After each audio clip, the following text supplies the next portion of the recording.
Hi hello నమస్తే welcome to మమేకం Telugu novels. నేను మీ నివేదిత. ఎన్నెన్నో జన్మల బంధం నీది నాది ఎపిసోడ్స్ ఎలా ఉంటున్నాయో కామెంట్ రూపంలో చెప్పండి అంటే చాలా తక్కువ మంది చెప్తున్నారు. దయచేసి విని వెళ్ళిపోకుండా ఒక చిన్న లైక్, ఒక చిన్న కామెంట్తో స్టోరీ ఎలా ఉందో తప్పకుండా చెప్పండి. ఇక ఆలస్యం చేయకుండా ఈరోజు ఎపిసోడ్లోకి వెళ్ళిపోదాం. ఎన్నెన్నో జన్మల బంధం నీది నాది ఎపిసోడ్ నెంబర్ 29. రాజ్, నిన్ను అర్జెంటుగా నేను కలవాలి, ప్లీజ్, అస్సలు నెగ్లెక్ట్ చేయొద్దు ప్లీజ్ అంటూ కాల్ కట్ చేసేసింది హరిత. ఏమై ఉంటుంది? ఎందుకింత అర్జెంటుగా రమ్మంటోంది హరి? ఏమైనా ప్రాబ్లమా? తన పేరెంట్స్కి ఏమైనా బాలేదా, లేక మరి ఇంకేమైనానా అని రకరకాల ఆలోచనల మధ్యలో కార్ చాలా ఫాస్ట్గా డ్రైవ్ చేస్తూ హరిత చెప్పిన ప్లేస్కి రీచ్ అవుతాడు విరాజ్.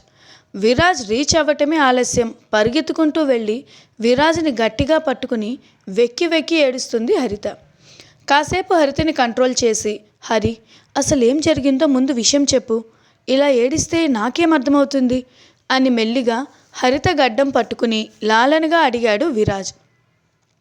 ఏడుస్తూనే విరాజ్ కళ్ళల్లోకి బాధగా చూసింది హరిత. అసలు ఉదయం నువ్వు ఆఫీస్కి ఎందుకు రాలేదు? నేను ఆఫీస్కి రాగానే నీ గురించే వెతికాను, కానీ నువ్వు కనిపించలేదు. నువ్వు ఎందుకు రాలేదు హరి? నీకు ఏమైందో అని పిచ్చ టెన్షన్గా ఉన్నాను. ఫోన్ చేస్తే లిఫ్ట్ చేయవు. ఇక మీ ఇంటికి బయలుదేరదాం అనుకున్న సమయానికి నువ్వే కాల్ చేశావు. కానీ మాట్లాడకుండా ఇలా ఉన్న ఫలంగా రమ్మనమని ఫోన్లో చెప్పి ఏడిస్తే నాకు ఎంత టెన్షన్గా ఉంటుందో చెప్పు అంటూ చాలా బాధగా కంగారు నిండిన స్వరంతో అన్నాడు విరాజ్. రాజ్, మీరు లేకుండా నేను ఉండలేను, మీరు దూరమైతే తట్టుకోలేను అంటూ మళ్ళీ గట్టిగా విరాజ్ని పట్టుకుని ఏడ్చింది హరిత. హరిత అలా ఏడుస్తూ ఉంటే విరాజ్కి కూడా తెలియకుండా తన కళ్ళు చెమర్చటం మొదలయ్యాయి. హరితను గట్టిగా పట్టుకుని, అసలు ఏం జరిగిందో చెప్పు హరి, మనిద్దరం దూరం కావడం ఏంటి అన్నాడు కన్నీళ్లతో ఎర్రగా మారిన కళ్ళతో హరిత వైపు చూస్తూ. కళ్ళు తుడుచుకుంటూ ముక్కు ఎగపీల్చుకుంటూ మరేమో నాకు నాకు అంటూ దీర్ఘాలు తీస్తూ సాగతీయటం మొదలుపెట్టింది హరిత, ఒక పక్క వస్తున్న ఏడుపుని ఆపుకుంటూ. విరాజ్లో క్షణక్షణంకి టెన్షన్ పెరిగిపోతోంది. హరిత అంతలా కన్నీరు పెట్టుకునేలా ఏం జరిగిందని, కానీ అలా బాధపడుతున్న హరితను చూస్తూ ఉంటే గట్టిగా అడగలేక తను చెప్పే వరకు ఓపికగా వినడం తప్ప మరొక ఆప్షన్ లేదని అర్థమయ్యి సహనంగా ఉండిపోయాడు విరాజ్. మరేమో మరేమో అంటూ మళ్ళీ తన చున్నీతో కన్నీళ్లు తుడుచుకుని, నాకు ఇంట్లో పెళ్లి సంబంధాలు చూస్తున్నారు అంది హరిత. కమాన్ హరి, పెళ్లి సంబంధాలు చూస్తున్నారు అంతే కదా? అదేదో పెళ్లి సెటిల్ అయిపోయినట్లు ఇంతలా ఏడవాలా? చూడు, ఏడ్చి ఏడ్చి నీ ఫేస్ ఎలా ఎర్రగా కమిలిపోయిందో అంటూ తన చేతులతో హరిత కన్నీళ్లను తుడుస్తున్న విరాజ్ చేయి పట్టుకుని ఆపి, చూస్తున్నారు కాదు రాజ్, యాక్చువల్గా అయితే చూసేశారు. మార్నింగ్ ఆఫీస్కి రెడీ అయి వస్తున్నంతలో ఆపి పెళ్లి చూపులు అంటూ చెప్పారు. వద్దు, నాకు ఇష్టం లేదు అని ఎంత చెప్పినా వినలేదు. అప్పటికే పెళ్లి వాళ్ళు వచ్చేయడంతో బలవంతంగా నన్ను కూర్చోబెట్టారు. వాళ్ళకి కూడా నేను బాగా నచ్చాను అంటున్నారు అంటూ మళ్ళీ ఏడుపు మొదలుపెట్టింది హరిత.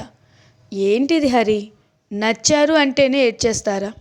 అయినా ఇంత అందమైన అమ్మాయిని, అనుకువ మంచితనం ఉన్న క్యూటీని ఎవరు కాదంటారు చెప్పు? ఎవరు నచ్చలేదంటారు చెప్పు? అయినా నచ్చారు అనటంలో పెళ్ళి జరిగిపోయినట్లు కాదు కదా, ఆ తర్వాత ఇంకా చాలా ఉంటాయి అన్న విరాజ్ వైపు చూసి, ఇది ముందుగానే ఇరు కుటుంబాలు నచ్చి తెచ్చిన సంబంధంలా ఉంది రాజ్, అందుకే ఫార్మాలిటీగా పెళ్లి చూపులు పెట్టి ముహూర్తం ఖాయం చేసేద్దాం అంటున్నారు.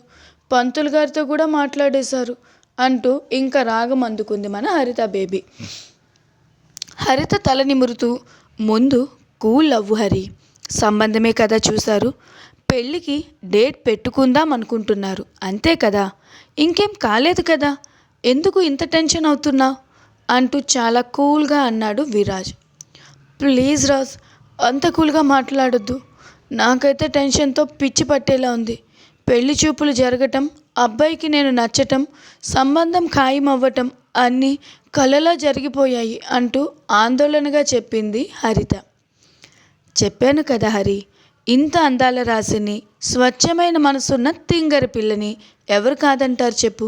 కాబట్టి పెళ్లి చూపులు జరిగితే ఖచ్చితంగా వాళ్ళకి నచ్చుతావు. అబ్బాయికి నచ్చావంటే పెళ్లి ముహూర్తం ఖాయం చేద్దాం అనుకుంటారు. అందులో టెన్షన్ పడ్డానికి ఏముంది అంటూ మళ్ళీ అంతే ప్రశాంతంగా చెప్పాడు విరాజ్. అసలు ఏమంటున్నారు రాజ్? నాకెందుకో భయంగా ఉంది. ముందు మనం ఇంటికి వెళ్దాం. మన కోసం అన్ని విషయాలు మన ఇద్దరి ఇళ్లలో చెప్పి క్లియర్గా మాట్లాడదాం. త్వరగా పెళ్లి చేసేసుకుందాం రాజ్ అంటూ ఆతృతగా అడిగింది హరిత. ఆ మాటలకి విరాజ్ షాక్ అవుతాడు. విరాజ్ చేయి పట్టుకుని, పదండి రాజ్, అర్జెంటుగా ఇంటికి వెళ్ళి నాన్నతో మాట్లాడదాం.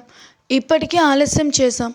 ఇంకా ఈ విషయంలో లేట్ చేసి ప్రాబ్లం పెద్దది చేసుకోవద్దు అంటూ ముందుకు నడవబోతున్న హరితను తన రెండో చేతితో పట్టి ఆపి, ఏం మాట్లాడుతున్నావు హరి అన్నాడు విరాజ్ ఆశ్చర్యంగా మొహం పెట్టి. మన విషయం ఇంట్లో చెప్పేద్దాం, లేట్ చేయొద్దు అంటున్నాను రాజ్. ఎలా అయినా పెళ్ళికి ఒప్పించుదాం.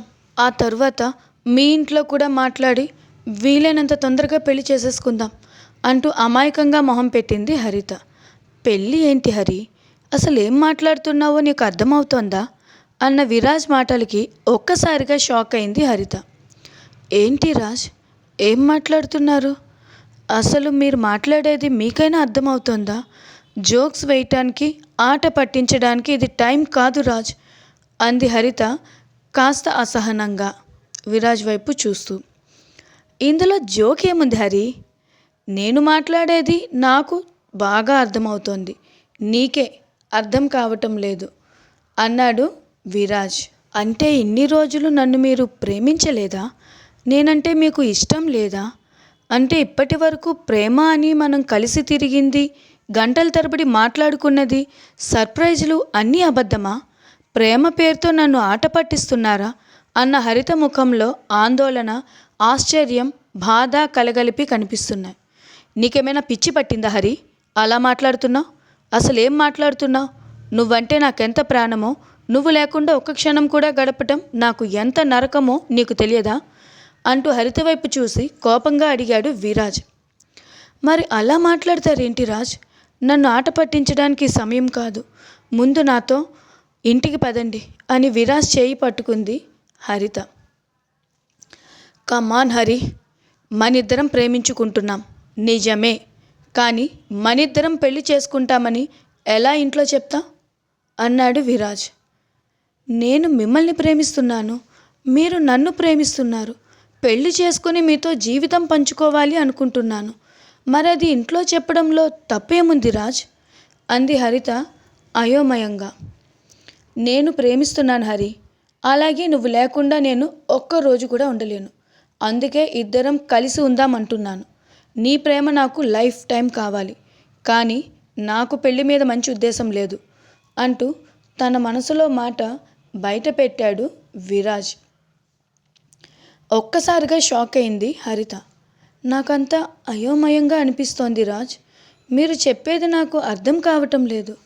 నన్ను ప్రేమించేటప్పుడు, నా ప్రేమ జీవితాంతం కావాలి అనుకునేటప్పుడు పెళ్లి చేసుకోకుండా అలా ఎలా కుదురుతుంది రాజ్ అంటూ అడిగింది హరిత ఆశ్చర్యంగా, ఇంకాస్త సంశయంగా మొహం పెట్టి.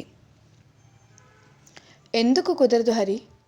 మనిద్దరికి ఒకరంటే ఒకరికి అమితమైన ప్రేమ ఉంది. అటువంటప్పుడు ఎందుకు జీవితకాలం ఇలానే ప్రేమికులుగా సంతోషంగా కలిసి ఉండలేము అన్నాడు విరాజ్ చాలా క్యాజువల్గా. అదే ప్రేమని పెళ్లిపీటలెక్కించి ఒక్కటవుదామంటే ఎందుకు కాదంటున్నారు రాజ్? ఇష్టంగా ఉన్న ప్రేమ పెళ్లి తరువాత ప్రాణంగా మారిపోతుంది. అటువంటి మన ప్రేమను పెళ్లితో సంతోషంగా మలుచుకోవటమే కదా మనం చేయాల్సిన పని అని అడిగింది హరిత జాలిగా మొహం పెట్టి. పెళ్లి చేసుకున్న తరువాత ఈ ప్రేమ ఉంటుందని నమ్మకం ఏంటి హరి అంటూ సూటిగా హరిత కళ్ళల్లోకి చూస్తూ అడిగాడు విరాజ్. విరాజ్ ప్రశ్నకు ఏం సమాధానం చెప్పాలో కూడా అర్థం కాలేదు హరితకు. ఎందుకు ఉండదు రాజ్, పెళ్ళి అంటేనే నమ్మకం కదా అంది హరిత అసలు విరాజ్ ఏం మాట్లాడుతున్నాడో అర్థం కాని అయోమయ పరిస్థితిలో. అదే హరి, ఆ నమ్మకమే పెళ్ళి మీద నాకు లేదు. పెళ్ళి అంటే full of emotions, relations, responsibilities, వాటి మధ్య మన ఇద్దరికి ఒకరి మీద ఒకరికి ప్రేమ పోతుంది, స్వతంత్రం కూడా పోతుంది. అదే ఇలా ప్రేమగా ఉండిపోతే ఎవరికి నచ్చినట్లు వాళ్ళు ఉండొచ్చు, ఒకరి కోసం ఒకరు బ్రతకచ్చు అంటూ హరితను పట్టుకుని నచ్చ చెప్పడానికి ప్రయత్నించాడు విరాజ్. మీ మాటలు నాకు అర్థం కావటం లేదు రాజ్. అంటే ఇన్ని రోజులు మీరు నన్ను ప్రేమిస్తున్నారని అన్నది అబద్ధమా, లేక మీతో పెళ్ళికి నా స్థాయి సరిపోదు అనుకుంటున్నారా అంటూ విరాజ్ చేతులు పక్కకు జరిపి సూటిగా అతని కళ్ళల్లోకి చూస్తూ అడిగింది హరిత. హరి అని ఆవేశంగా చెయ్యి ఎత్తాడు విరాజ్ కోపంగా. మళ్ళీ తనని తాను తమాయించుకుని, పెళ్ళి ఇష్టం లేదు అన్నాను, కానీ నిన్ను పెళ్లి చేసుకోవటం ఇష్టం లేదు అనలేదు. ఎన్ని రోజులు మనిద్దరం ప్రేమగా ఇష్టంగా తిరగడానికి అడ్డురాని స్థాయి ఈరోజు అడ్డు వస్తుందని ఎలా అనుకుంటున్నావు? నిన్ను తప్ప నా లైఫ్లోకి ఇంకొక అమ్మాయిని రానివ్వను, వేరొకరిని ప్రేమించలేను. అంతగా నా గుండెల్లో నిన్ను నింపుకున్నాను, కానీ పెళ్ళి అంటే మాత్రం నా వల్ల కాదు. నీకు ఎలా చెప్తే అర్థమవుతుంది అంటూ తన చేతితో గాలిలోని ఫోర్స్గా కొడుతూ ఆయాసంగా ఊపిరి తీసుకుంటూ ఎడం చేత్తో తన జుట్టుని పట్టుకుని చెప్పాడు విరాజ్ అసహనంగా. చాలా బాగా అర్థమయ్యేలా చెప్పారు రాజ్. సరే ఉంటాను, బాయ్ అని వెనుతిరిగింది హరిత. సరే వెళ్ళు. మాట్లాడుతుంటే వినకుండా మధ్యలో వెళ్ళిపోయేంత పౌరుషం నీకుంటే నిన్ను ప్రేమించిన నాకెంత ఉండాలి అని వెనక్కు తిరిగాడు విరాజ్. అదండి ఈరోజు స్టోరీ. దేవుడా, అసలు ఏం జరుగుతోందో హరితకు అర్థం కావటం లేదు. కనీసం వింటున్న మీకైనా అర్థమైందా? ప్రేమ కావాలి అంటాడు, పెళ్ళి వద్దు అంటాడు.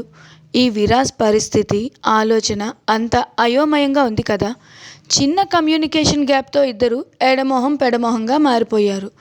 ఇప్పుడు వాళ్ళిద్దరూ తమ ఇగోలను పక్కన పెట్టుకుని మాట్లాడుకుని ఒక నిర్ణయానికి వస్తారంటారా?